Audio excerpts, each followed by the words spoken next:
29 сентября средний взвешенный курс таджикского сомони к доллару США составил 10,22 сомони к $1. Курс сомони к рублю составил 0,16 сомони за 1 рубль. Курс сомони к евро составил 9,88 сомони за 1 евро. Средние курсы продажи наличной иностранной валюты в кредитных организациях Таджикистана составляет: $1 США от 10,2215 до 9,85 сомони, 1 евро от 9,88014 до 9,70 сомони, 1 российский рубль от 0,1680 до 0,17 сомони. Мировые цены на нефть в четверг утром снижаются после роста ранее, находясь в зоне некоторой турбулентности в условиях нехватки свежих денег для торговли, свидетельствуют данные торгов и комментарии аналитиков. Цена марки Brent составляет $87,78 за баррель, марки ВТИ $81,85 за баррель. Стоимость золота снижается в четверг утром за счет возобновившегося ралли доллара. Об этом свидетельствуют данные торгов и составляет $1653,15 за тройскую унцию. Стоимость сжиженного газа в столице Таджикистана за последнюю неделю снизилась на 6%, с 6,60 сомони за 1 литр до 6,20 сомони. Сравнительно меньше подешевел данный вид топлива в Худжанде, с 6 сомони до 5,80 сомони. Сжиженный газ из-за своей сравнительно невысокой цены является наиболее востребованным видом топлива среди автомобилистов в республике. Согласно официальным данным, этим видом топлива пользуются более 60% автотранспорта в стране. В двух главных городах страны также незначительно снизились цены на другие виды автомобильного топлива примерно на 10-20 дирхамов. В настоящее время народная марка бензина АИ-92 в Душанбе стоит 9,90 сомони, а дизельного топлива 12 сомони. На автозаправочных станциях Худжанда каждый литр АИ-92 продается за 10 сомони, дизельного топлива за 12,5 сомони. По данным агентства по статистике, за 8 месяцев этого года розничная стоимость горюче-смазочных материалов в стране снизилась на 3,1%.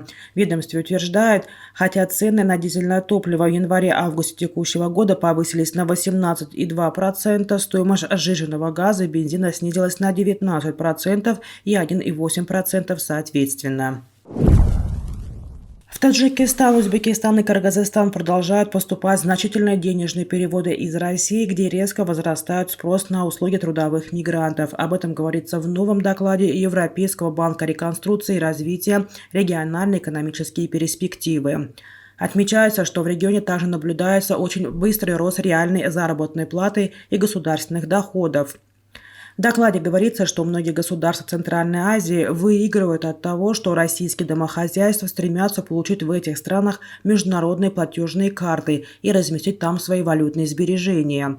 Тысячи русскоговорящих переезжают и переводят свой бизнес в Центральную Азию, пользуясь преимуществами специальных экономических зон, таких как IT-парк Узбекистана, созданный для привлечения цифровых кочевников и экспортеров IT-услуг, подчеркивают аналитики ЯБР.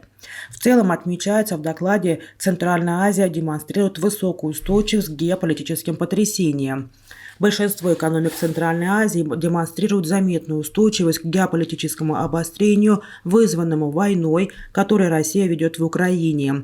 ЯБР ожидает, что ВВП стран региона вырастет на 4,3% в 2022 году и на 4,8% в 2023 году. Таким образом, весенний прогноз банка пересмотрен в сторону повышения, заключают специалисты ЯБР. О развитии легального цифрового майнинга и использования криптовалют в Казахстане высказался президент Касым-Жомарт Токаев на пленарном заседании технологического форума Digital Bright 2022 в Астане. Он отметил, что Казахстан намерен стать ведущим игроком в сфере новых цифровых технологий, криптоэкосистем и цифрового майнинга. На площадке Международного финансового центра Астана в рамках специального пилотного проекта уже проводится конвертация криптовалют.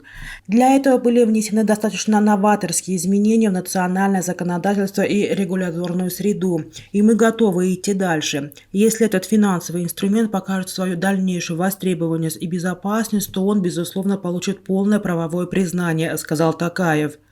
Также президент поручил Министерству цифрового развития и аэрокосмической промышленности подключить казахстанские села к интернету низкоорбитальных спутниковых систем SpaceX и OneWeb.